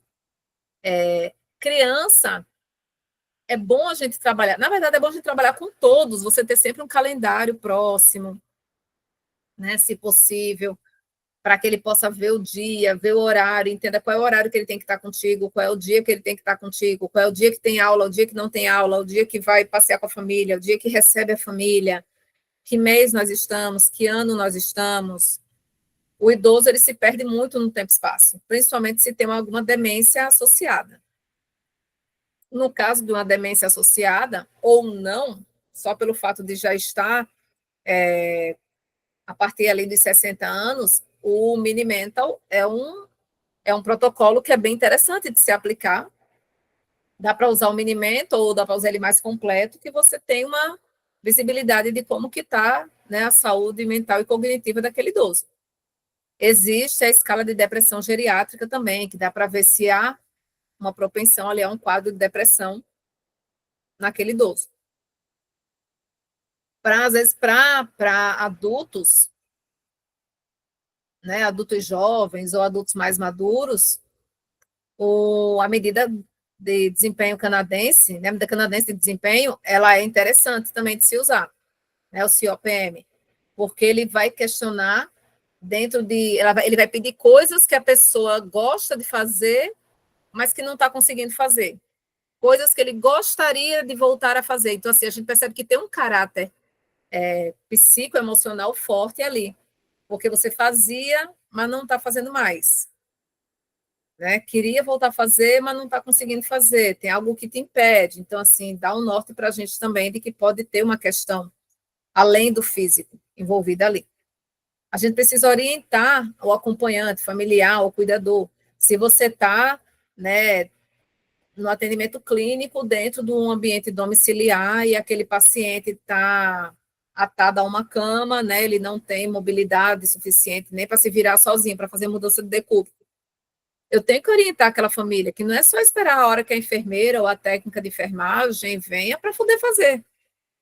Não é só deixar ele na cama para ir fazer as coisas e esperar só a hora de trocar o xixi, a hora de dar o remédio, como se estivesse cuidando de um vaso de planta. A gente precisa dar toda uma orientação para essas pessoas. Os componentes de desempenho ocupacional, então, que a gente considera ali, que a gente precisa estar sempre observando. Os componentes físicos. Se a pessoa mantém a força, se mantém o tônus, né, como é que está o alinhamento postural dela, como é que está a coordenação motora. O tônus é o quanto eu consigo, né, mostrar ali de tensão, de manter algo ali, né, que eu esteja segurando, que eu estou mantendo. A força é o impulso, né, o momento que eu vou apertar ali algo ou puxar algo. No sensorial, o processamento sensorial e o processamento perceptual, como que eu percebo o ambiente, como que eu sinto o ambiente, externo e interno. Eu estou sentindo frio, eu estou sentindo fome, eu estou sentindo sono, eu estou sentindo dor. Onde que dói? O quanto que dói? Que tipo de dor é essa que eu estou sentindo?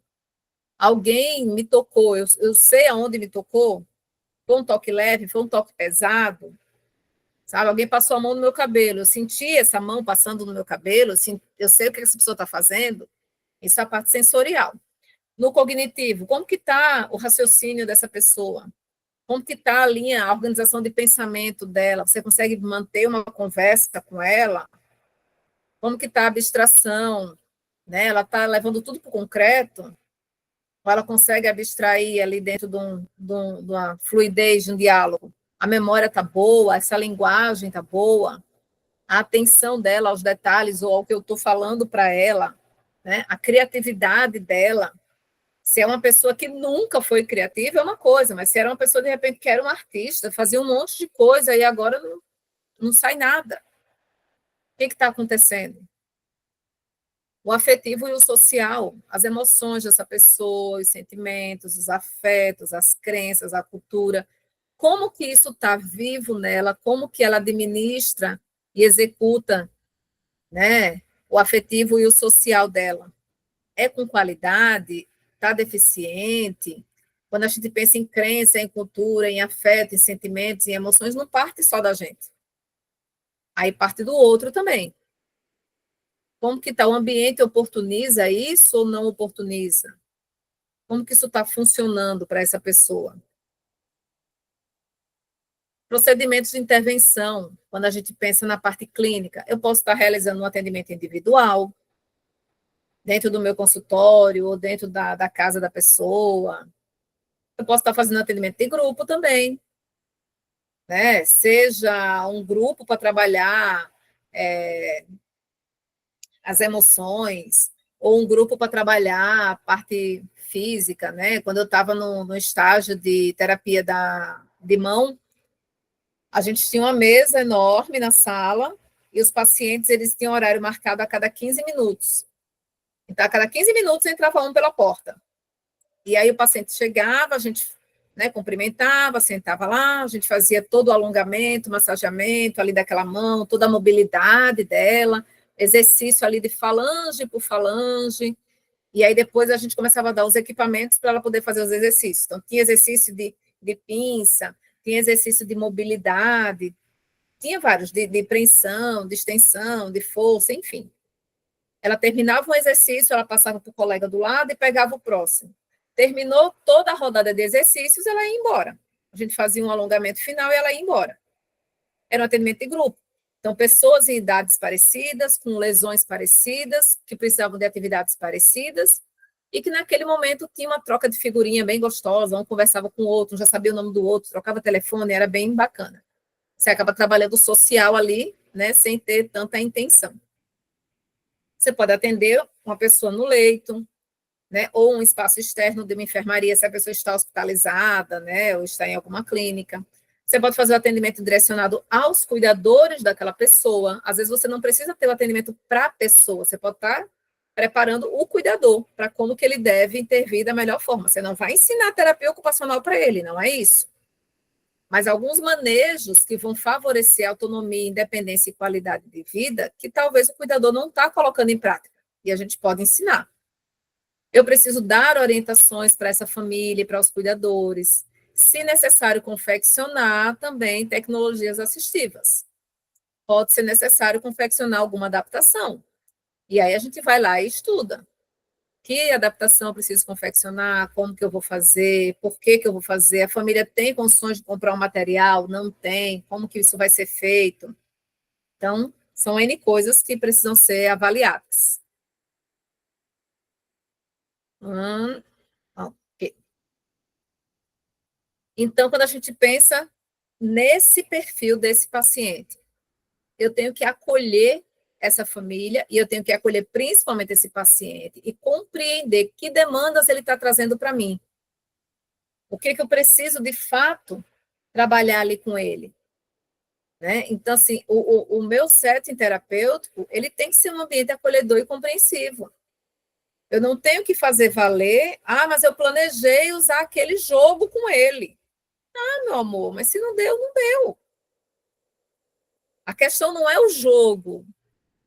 A questão é a razão pela qual você optou por aquele jogo, que objetivos ele envolve, que resultados vai trazer, e tem que ter motivação. Se a pessoa não tem motivação e você obriga ela a fazer uma coisa que ela não está afim só porque você planejou aquilo, ela pode até fazer, mas a chance dela não voltar para o teu consultório e ainda falar mal de você é gigante.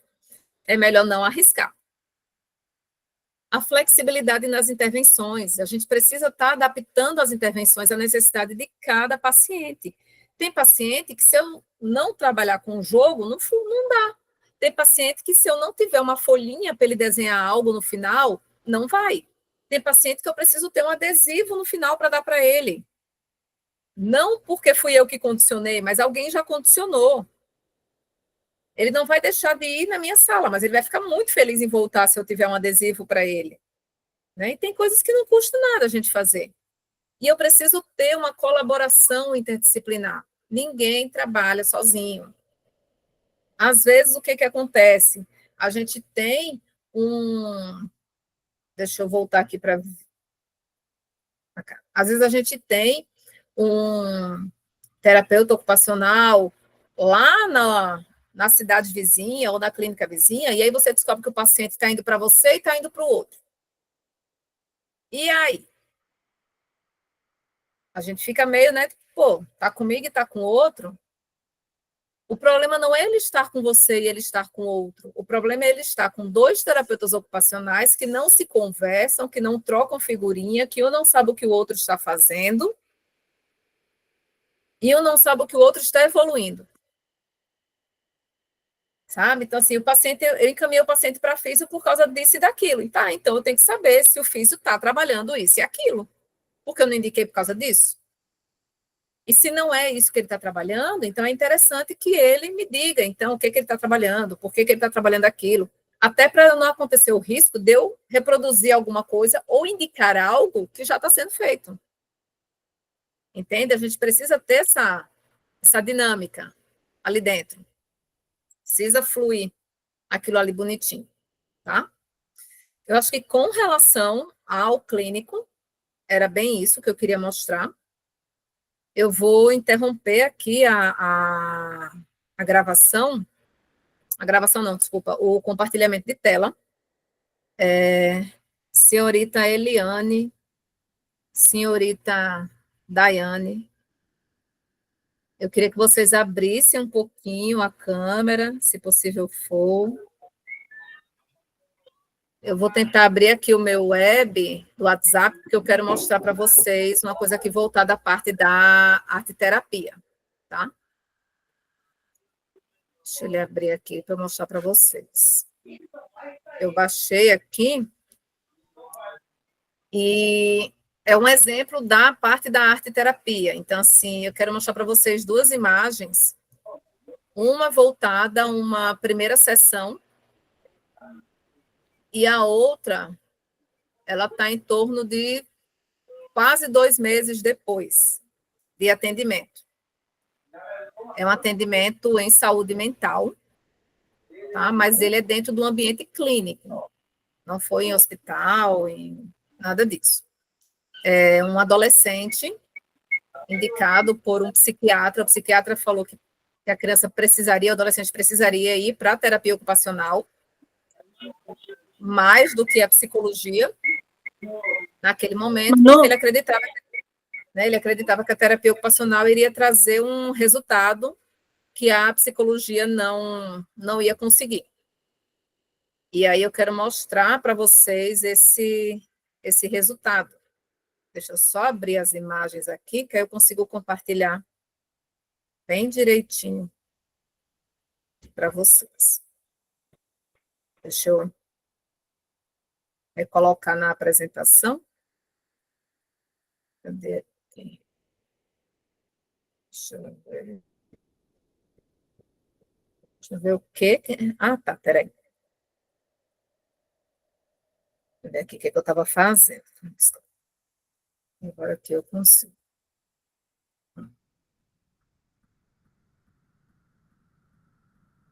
Deixa eu ver se ele abre aqui. Tá, eu não vou conseguir ampliar muito aqui, mas assim, essa imagem, eu acho que eu não consigo ampliar aqui. Não, só se eu baixar ela. Mas vocês conseguem ver? Dá para ver, sim. Dá. Eu consigo Então, tá. ver. Então, assim... Sim, dá para ver, prof. Essa paciente, quando ela chegou, eu me desesperei, de certo modo. A pessoa chegou na minha sala vestida de alegria, do Divertidamente, com cabelo azul, com uma roupa bem louca, a pessoa não estava tão eufórica que não conseguia sentar na cadeira. E era uma pessoa, assim, que já peguei essa pessoa no último trimestre do ano, uma pessoa que chegou para mim já com algumas tentativas de suicídio, uma família totalmente disfuncional, porém uma família de difícil acesso para você explicar que ela é disfuncional, porque para eles a questão financeira fala mais alto, eles são bem abastados com relação a isso. Então, é meio que aquela coisa de por que essa pessoa é assim se ela tem tudo. E aí, nesse desenho, eu pedi para que a pessoa fizesse ela. Disse, olha, pensa que essa árvore é você. E me mostra quem é você. Né? E aí, aqui no meio, ela escreveu vazio. E circulou bastante, bastante, bastante. Aqui do lado que está riscado, e aqui também que está riscado, estava escrito, cadê aqui? Aqui estava escrito amor, ela escreveu, depois ela riscou. Aqui estava escrito fogo, e aqui estava escrito solidez. Ela escreveu e depois ela riscou e soltou um palavrão. Tá? Aqui tem várias interrogações que ela bota no meio, e depois ela coloca esses olhos, essa lua, e... Então, assim, no momento eu fiz, meu Deus, aonde eu amarrei meu bode? Eu pensei, que pessoa que parou na minha frente, porque você imaginar uma pessoa que ela se vê como uma confusão total. Tá tudo confuso, os olhos que ela coloca são tristes, o amor, o fogo, a solidez, que era uma coisa que ela queria, ao mesmo tempo ela riscou, como quem diz, isso não importa, isso não vai acontecer, isso não vai funcionar, e o vazio está acentuado. E aí comecei a trabalhar. Essa é uma pessoa que ela tem uma aptidão para a arte, que é incrível. Ela tem uma visão artística que é além do normal para a faixa etária dela.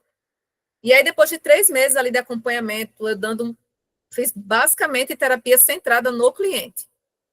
Era em cima do que ela estava afim naquele dia, e eu dando valor aos interesses dela, e puxando, sabe, dizendo que está tudo bem ela ter ela de vez em quando ter uns roupantes, porque ela está pondo para fora, né? Adolescente põe para fora o que sente, não segura. Né? Quem segura é a gente, depois que fica velho e vai curando a terapia. Mas o adolescente tem que pôr para fora. E aí, deixa eu puxar aqui a outra imagem. E aí, na última sessão que eu fiz com ela, foi essa imagem que ela fez. E eu fiquei encantadíssima, porque assim, a gente vê alegria, ciclos, luz, metamorfose, aquele círculo preto ali no meio, ela falou que que não está mais vazio, ele agora está cheio, que essa espiral é um tronco, é o galho que sai desse tronco que agora está cheio e que continua crescendo, e que esse dourado e esse roxo é luz, é tudo luz. Então, assim, a gente vê de uma pessoa que se via como um nada, vazio, perdido no universo, e em 2 meses você vê a pessoa se vendo como alguém cheia, com alegria, uma pessoa que entende que está em transformação, que está vivendo ciclos. Isso é muito encantador para a gente. Profe? Oi. Assim, então, nesses 2 meses de trabalho que você teve com ela, assim, você trabalhou mais o psicológico, você fez esse tipo de trabalhos com desenhos, o que você mais priorizou com ela? Em termos de abordagem, eu usei arte terapia junto com terapia centrada no cliente. O que eu priorizei ali com ela foi mostrar para ela que ela é uma pessoa normal, foi resgatar a parte emocional dela que estava muito abalada, resgatar toda a motivação dela em viver. Ainda não está 100% conquistado, óbvio, mas assim, a gente deu um pontapé bem grande, né? A gente deu um passo largo rumo a isso,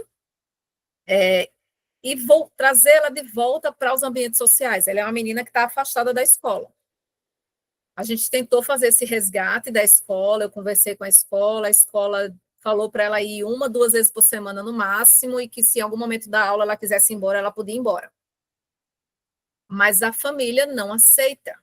A família quer que ela vá todos os dias e fique do início até o fim. E aí o que acontece? Chega uma hora que ela surta. E a escola, na primeira vez que a escola afastou ela, Eles não respeitam o limite dela, né, prof? Eles não respeitam o não limite dela. respeitam. Não respeitam. A preocupação do É, pai é quem é essa menina? O que, é o, que ela está mostrando? A família vai falar o o, quê? As pessoas vão falar o o quê? mental. Então, o problema maior de quando a gente passa por problemas de saúde mental é isso, né? A gente acaba que a gente se importa a gente não se preocupa com nossos limites, sim com o limite que é imposto por uma sociedade. Exatamente. E eu achei a escola muito bacana de dizer, não, na hora que ela está bem, ela vem. Se ela não está bem, a gente manda a aula para ela. A gente abre o link aqui, faz a aula no Meet para ela. Não tem problema, ela pode fazer a prova em casa. Ela não vai reprovar, porque ela é uma menina muito inteligente.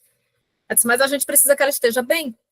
A primeira vez que a escola pediu para ela se afastar, ela já tinha tido as tentativas de suicídio, né? Então, assim, ela faz automutilação, as tentativas de suicídio dela são por hipermedicação. Então, diz a mãe que na casa a medicação está dentro de um cofre, porque senão a menina toma tudo, né? Nos momentos de pico dela, enfim.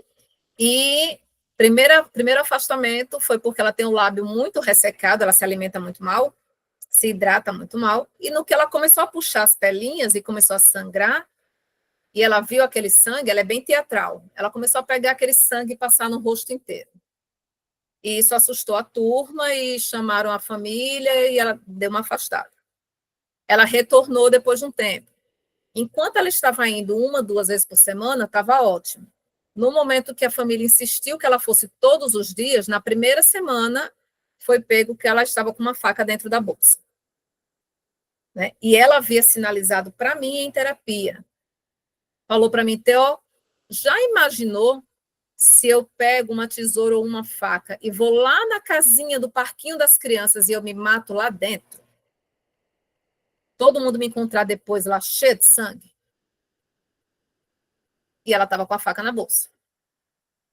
Então, assim, essa ausência de respeito do limite, essa necessidade de cutucar a ferida, de criticar, de querer, sabe, dizer que ela está errada, que ela não pode ser assim, que isso está acabando com ela. É uma adolescente expansiva, teatral, que gosta de expor as emoções. Então, vamos direcionar isso. É só direcionar, sabe? Ela tem diagnósticos psiquiátricos, particularmente não concordo com eles, eu acho que o problema é a família, não é ela, mas eu não tenho estudo sobre para bater de frente com o médico e nem com a família. Então, eu prefiro intervir em cima do problema. E a gente vê a Prof, pessoa então, sair daquele desenho para nesse esse, caso, os pais não fazem acompanhamento, só a adolescente. só ela. Os pais estão separados, o pai, no meu ver, é um egocêntrico top de linha, e a mãe, ele se preocupa com o que vão falar, que aparência ela está mostrando, e a mãe se apresenta como depressiva, com um tratamento bem deficiente, porque ela não vai ao psicólogo, mas para mim ela não é uma depressiva, ela é uma narcisista. Que está depressiva porque o plano narcísico dela deu errado. Né? Então, assim, ela desconta na menina. É uma menina que tem um sofrimento ali imenso. A mãe deixou claro para ela e para todos ao redor que está só aguardando a menina fazer 18, que ela não tem mais responsabilidades, a mãe, né? E a mãe falou assim: aí eu posso me matar. E o pai não tira a menina da mãe, porque diz: não, se eu tirar e a mãe se matar, eu vou carregar a culpa? Ah, mas a mãe está dizendo que vai deixar a culpa para a criança. E aí? Meu Qualquer Deus. pai, mãe, qualquer pai e mãe ia dizer: não, tu quer? Então tá, então vai, porque essa culpa quem carrega sou eu. Não, a criança. Eu me eximo da culpa e a culpa é dela, que não se curou e levou a mãe à loucura. Entende que é um ambiente muito tóxico? Então, eu tenho dúvidas de até onde essa menina, de fato, tem um transtorno psiquiátrico. Ou ela está, na verdade, sendo vítima de pais tóxicos. Esses pepinos chegam para a gente. Caem de bandeja de vez em quando. E eu que estava achando que estava me livrando da enfermagem para ir para um lugar mais light. Não, mas depende muito, sabe? Depende muito. Porque é aquilo assim, por exemplo, eu tenho colegas que não atendem autista. E eu tenho colega que só atende autista nível 1. Eu tenho colega que só atende idoso. Eu tenho colegas que amam saúde mental. Então, assim, vai do que vai aparecer para você no começo, o que você vai gostar de fazer, que especializações vão te chamar a atenção. Então, assim, é um caminho que ele vai sendo traçado. Porque o que acontece? A terapia ocupacional, por ela ver o indivíduo de modo holístico, né, em todos os âmbitos, ela é muito vasta. Tem muito campo para se trabalhar, ele é muito diversificado. Se você disser assim, prof, eu vou trabalhar só com cadeira de roda, eu vou só adaptar a cadeira de roda para o resto da minha vida. Pode. Sabe? Eu quero só dar curso. Tá bom. Eu quero trabalhar, tenho acho que é Natasha Arumi, se não me engano. Acho que é Natasha Arumi o nome dela. É uma TO que ela, nos estudos, acho que do mestrado, do doutorado, não sei, ela começou a trabalhar com a parte da impressão 3D, e ela hoje só trabalha com impressão 3D, voltada à tecnologia assistiva. Trabalha com isso e dá curso disso. Esse é o ramo dela. E eu acho que é uma das poucas que está trabalhando com isso no Brasil. Então, assim, ramos tem vários. Agora, vai muito do que você quer fazer. A saúde mental, ela não é a minha paixão. Mas eu ver que em 2 meses a gente trouxe um resgate desse porte para a vida de uma pessoa, é maravilhoso. Sabe? É um resultado que é prazeroso de você ver. Quer dizer, pô, valeu a pena, então eu estou no caminho certo. Nem sempre a gente acerta, mas a gente pensa, pô, tá dando certo, tá funcionando. É bem isso. É. Dúvida, senhorita Daiane? Não, prof, eu estava analisando, né? Na realidade, a gente está tendo estágio também de saúde mental em Cascavel com os pacientes adictos, né? Uhum, Então, a gente tem uma outra mentalidade, né? Depois que a gente sai de um estágio, como eu falei para as meninas, apesar de eu ter uhum, quase 15 anos de formada como enfermeira, mas todo momento a gente é surpreendido com coisas boas que a gente aprende, né? sim. E a parte dos adictos, eu achei assim, eu fiquei só, eu já tinha feito no estágio e tive a oportunidade de trabalhar ali em 6 meses e eu acabei me desvinculando do CAPS por questões de que tem alguns ambientes de trabalho que, se eles começam a ficar ou eles são tóxicos, eu não me demoro. E o ambiente que eu estava era altamente tóxico.